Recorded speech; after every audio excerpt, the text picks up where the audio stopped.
Markus pasal 12. Lalu Yesus mulai berbicara kepada mereka dalam perumpamaan, adalah seorang membuka kebun anggur dan menanam pagar sekelilingnya. Ia menggali lubang tempat memeras anggur dan mendirikan menara jaga. Kemudian ia menyewakan kebun itu kepada penggarap-penggarap, lalu berangkat ke negeri lain. Dan ketika sudah tiba musimnya, ia menyuruh seorang hamba kepada penggarap-penggarap itu untuk menerima sebagian dari hasil kebun itu dari mereka. Tetapi mereka menangkap hamba itu dan memukulnya, lalu menyuruhnya pergi dengan tangan hampa. Kemudian ia menyuruh pula seorang hamba lain kepada mereka. Orang ini mereka pukul sampai luka kepalanya dan sangat mereka permalukan. Lalu ia menyuruh seorang hamba lain lagi, dan orang ini mereka bunuh. Dan banyak lagi yang lain, ada yang mereka pukul dan ada yang mereka bunuh. Sekarang tinggal hanya satu orang anaknya yang kekasih. Akhirnya ia menyuruh dia kepada mereka, katanya, "Anakku akan mereka segani." Tetapi penggarap-penggarap itu berkata seorang kepada yang lain, "Ia adalah ahli waris. Mari kita bunuh dia, maka warisan ini menjadi milik kita." Mereka menangkapnya dan membunuhnya, lalu melemparkannya keluar kebun anggur itu. Sekarang, apa yang dilakukan oleh tuan kebun anggur itu? Ia akan datang dan membinasakan penggarap-penggarap itu, lalu mempercayakan kebun anggur itu kepada orang-orang lain. Tidak pernahkah kamu membaca nas ini? Batu yang dibuang oleh tukang-tukang bangunan telah menjadi batu penjuru. Hal itu terjadi dari pihak Tuhan, suatu perbuatan ajaib di mata kita. Lalu mereka berusaha untuk menangkap Yesus, karena mereka tahu bahwa merekalah yang dimaksudkannya dengan perumpamaan itu, tetapi mereka takut kepada orang banyak, jadi mereka pergi dan membiarkan dia.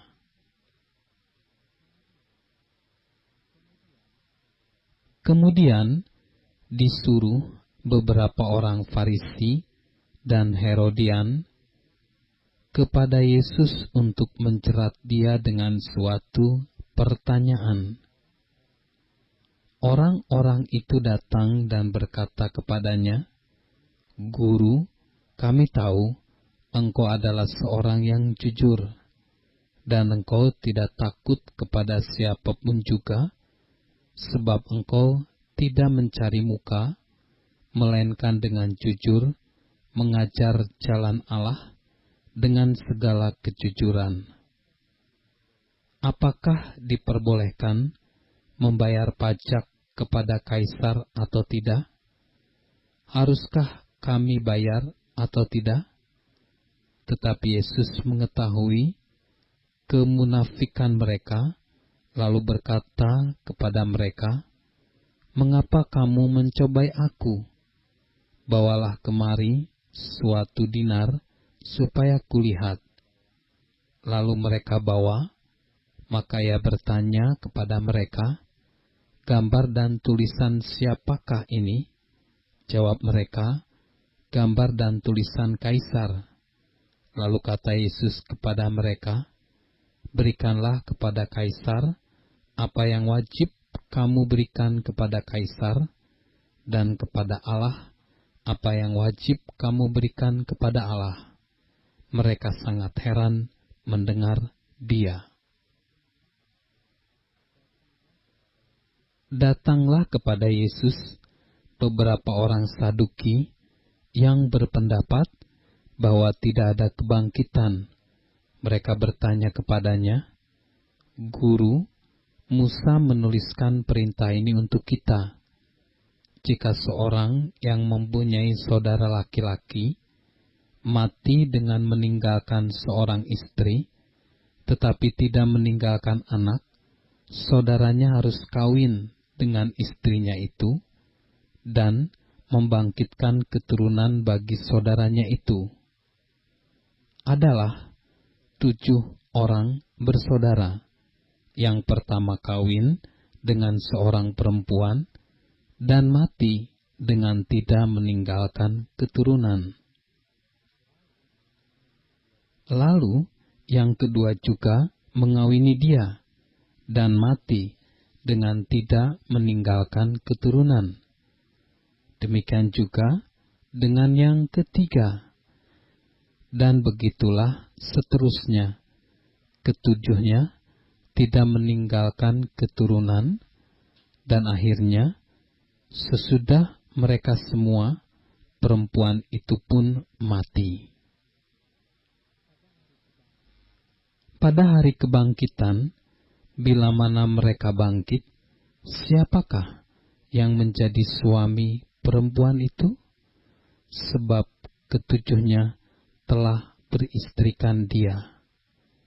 Jawab Yesus kepada mereka, "Kamu sesat, justru karena kamu tidak mengerti kitab suci maupun kuasa Allah.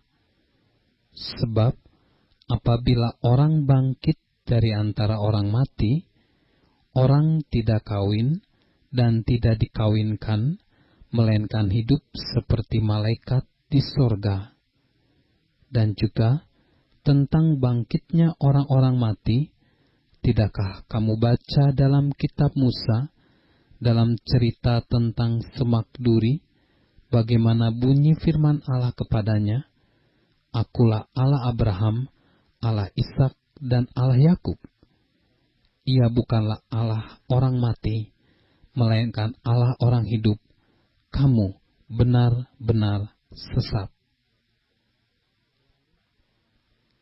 Lalu seorang ahli Taurat yang mendengar Yesus dan orang-orang Saduki bersoal jawab dan tahu bahwa Yesus memberi jawab yang tepat kepada orang-orang itu, datang kepadanya dan bertanya, "Hukum manakah yang paling utama?"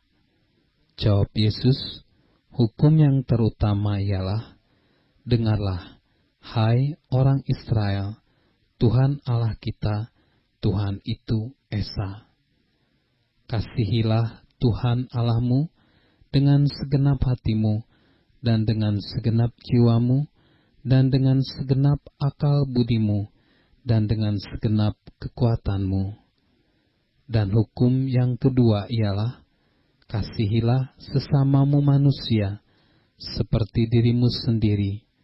Tidak ada hukum lain yang lebih utama daripada kedua hukum ini."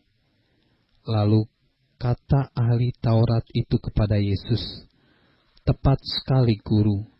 Benar katamu itu, bahwa Dia Esa dan bahwa tidak ada yang lain kecuali Dia. Memang mengasihi Dia dengan segenap hati dan dengan segenap pengertian dan dengan segenap kekuatan, dan juga mengasihi sesama manusia seperti diri sendiri adalah jauh lebih utama daripada semua korban bakaran dan korban sembelihan." Yesus melihat bagaimana bijaksananya jawab orang itu, dan Ia berkata kepadanya, "Engkau tidak jauh dari kerajaan Allah."